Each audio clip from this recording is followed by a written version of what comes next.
thief on the cross. They didn't take him down and baptize him, you know, and he repented of his sins right there on the cross. And Jesus didn't tell him to go down and be baptized. He was just saved right there. Jesus told him that you're going to be with me this day in paradise. Well, first of all, both the thief and Jesus died under the law of Moses.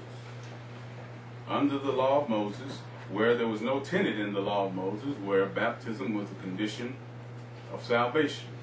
Okay?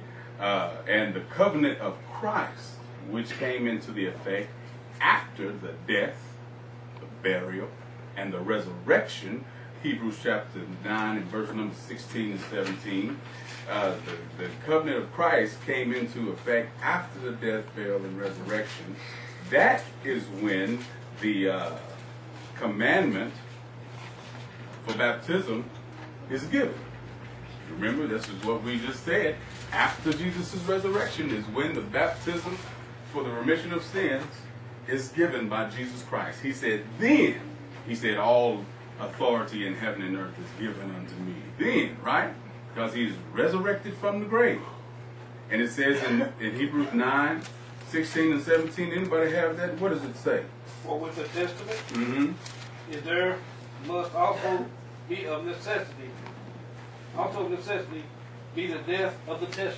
Now the testament is what? The New Testament, which is the testament or the covenant or the doctrine of Christ.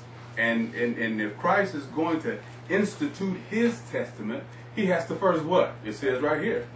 He has to first die. Just like a will that a father leaves for his children, they don't get it before. Don't be looking over there at your daddy, Greg. Don't be looking at him. He don't even look sick yet, so don't be. So he looks just fine. So don't be looking at him strange. So I'm looking at you. But, when the son doesn't get the inheritance until after the one who makes the will is passed on.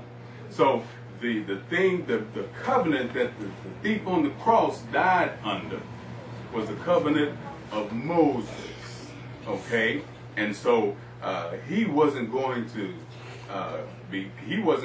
be in the church. He wasn't going to die a Christian. He was going to die a Jew. He was going to die under the law of Moses. So it says in verse number, it says, must be the death of the testator. And what does it say in verse 17? For a testament is of force after men are dead. Otherwise, it is of no strength at all while the testator liveth. Okay, so Christ was still alive, or he couldn't have uttered the words, this day shalt thou be with me in paradise. Christ was still alive. Therefore, the covenant of Christ, the gospel of Christ, was of no force while Christ was still alive.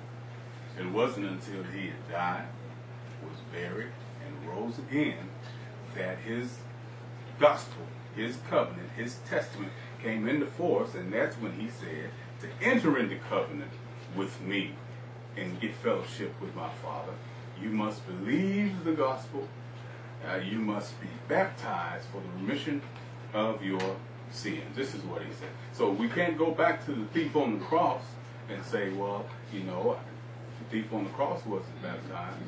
Well, you go back to everybody else before the thief on the cross. David, Isaiah, Elijah, Abraham, all of them. You have to go back there, and you have to go back and you have to do everything that they did if you want to do what the thief on the cross did. So it wasn't until after Christ had risen with all power in his hand. So the controversy lies in when you begin to go through the entire gospel, where it teaches how to gain the promises of the gospel, how to obey the gospel, where it says in Romans chapter 10 and verse number 15, It says, but they have not all obeyed the gospel. Right? The gospel must be obeyed. You have to obey the gospel in order to receive the benefits of the gospel. Okay? So, this is why in Acts chapter 2, in verse number 38,